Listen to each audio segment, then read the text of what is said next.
Indonesia, sebuah bangsa yang baru merdeka dari belenggu penjajahan, pada tahun 1948 kembali harus menghadapi ancaman besar dari dalam negeri.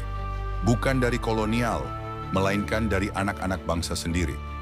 Di Madiun, Jawa Timur, terjadi tragedi yang kelam, di mana ratusan ulama, kiai, dan santri menjadi korban kebengisan sebuah ideologi yang ingin menggantikan tatanan bangsa. Pada hari-hari penuh darah itu, teror menghantui setiap sudut kota dan desa. Pembantaian terjadi tanpa ampun. Ini adalah cerita tentang pemberontakan PKI di Madiun, di mana kekejaman dan penderitaan menjadi saksi bisu perjuangan mempertahankan kemerdekaan Indonesia dari ancaman komunisme. Bersiaplah menyaksikan salah satu babak tergelap dalam sejarah kita.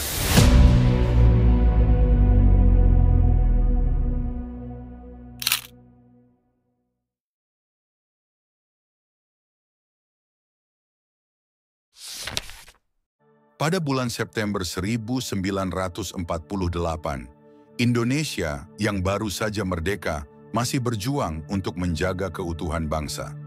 Di tengah pergolakan politik, sebuah tragedi kelam terjadi di Madiun, Jawa Timur. Gerakan pemberontakan PKI, Partai Komunis Indonesia, yang dipimpin oleh Musso dan Amir Syarifuddin meletus dengan brutal. Mereka berambisi merebut kekuasaan dari pemerintah yang sah dan mendirikan negara komunis.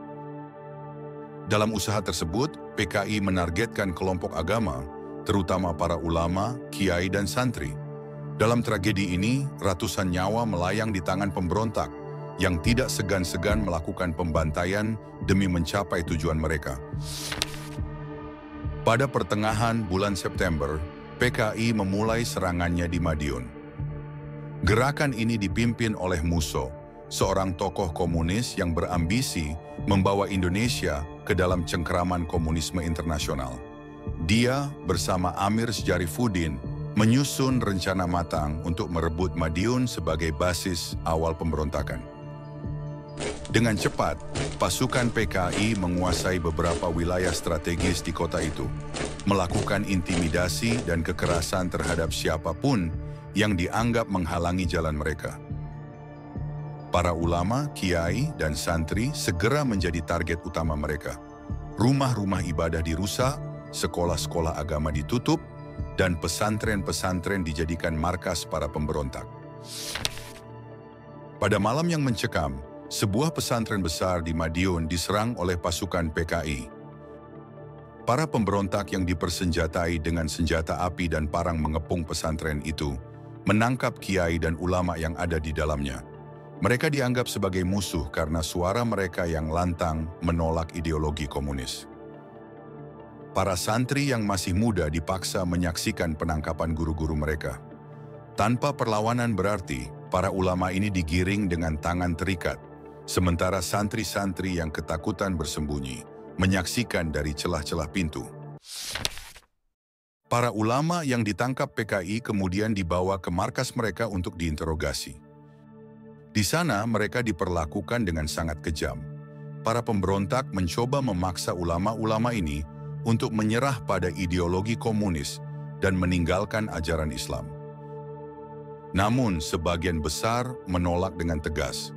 Sebagai balasan atas keteguhan iman mereka, para ulama tersebut disiksa dengan cara yang mengerikan. Setelah berhari-hari mengalami penyiksaan, banyak dari mereka dieksekusi di depan para santri. Tubuh mereka dibiarkan tergeletak di tanah tanpa penghormatan.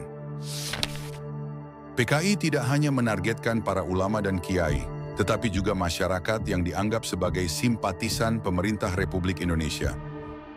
Di berbagai desa di sekitar Madiun, terjadi pembantaian massal terhadap penduduk yang menolak mengikuti ajaran komunis. Pria, wanita, hingga anak-anak tidak luput dari kekejaman pemberontak. Mereka dieksekusi secara massal dan dikubur di kuburan tak bertanda. Desa-desa yang dulunya damai berubah menjadi lautan darah dan air mata. Suara tangisan keluarga korban terus terdengar, sementara para pemberontak terus melakukan teror. Setelah pemberontakan mereda, beberapa santri dan penduduk yang berhasil melarikan diri mulai bercerita tentang kengerian yang mereka alami. Mereka berbicara dengan suara bergetar, mengenang bagaimana mereka harus menyaksikan pembantaian keluarga, teman, dan guru-guru mereka.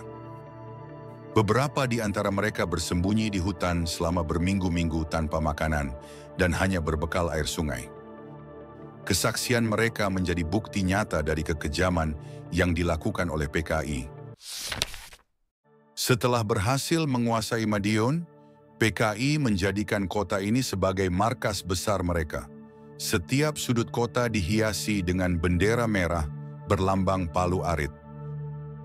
Para pendukung PKI bergerak dengan leluasa, mengintimidasi penduduk yang tidak mendukung mereka. Suasana mencekam menyelimuti kota, di mana rasa takut merajalela dan setiap orang khawatir menjadi korban berikutnya. Madiun yang dahulu damai kini telah berubah menjadi kota mati di bawah kekuasaan para pemberontak.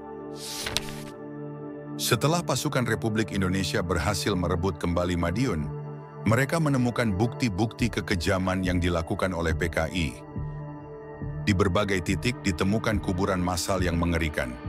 Ratusan jasad korban, kebanyakan ulama dan santri, ditemukan terkubur tanpa identitas. Pemandangan ini menimbulkan duka mendalam bagi keluarga korban yang telah kehilangan orang-orang tercinta. Setiap jasad yang ditemukan adalah saksi bisu dari tragedi kelam ini. Tragedi Madiun 1948 memicu kemarahan besar dari pemerintah dan tokoh-tokoh agama. Presiden Soekarno mengutuk keras pemberontakan PKI, menyebutnya sebagai upaya pengkhianatan terhadap bangsa. Para ulama yang selamat bersama dengan para tokoh agama lainnya menggelar doa dan tahlil untuk para korban. Mereka menyerukan agar bangsa ini bersatu dalam melawan segala bentuk ancaman, baik dari luar maupun dalam negeri. Tragedi Madiun 1948 meninggalkan luka mendalam di hati bangsa Indonesia. Ratusan nyawa melayang dan ribuan keluarga kehilangan orang-orang tercinta. Namun dari kegelapan itu, bangsa ini belajar untuk bersatu, bangkit, dan mempertahankan apa yang telah diperjuangkan dengan darah dan air mata. Pemberontakan PKI berhasil dipadamkan, tetapi kenangan akan kekejaman yang terjadi tidak akan pernah terlupakan. Tragedi ini menjadi pengingat bahwa kebebasan yang kita nikmati hari ini dibayar mahal oleh nyawa para ulama, kiai, dan santri yang gugur demi mempertahankan kedaulatan dan iman. Semoga kita selalu waspada agar tragedi serupa tidak pernah terulang kembali di tanah air tercinta ini.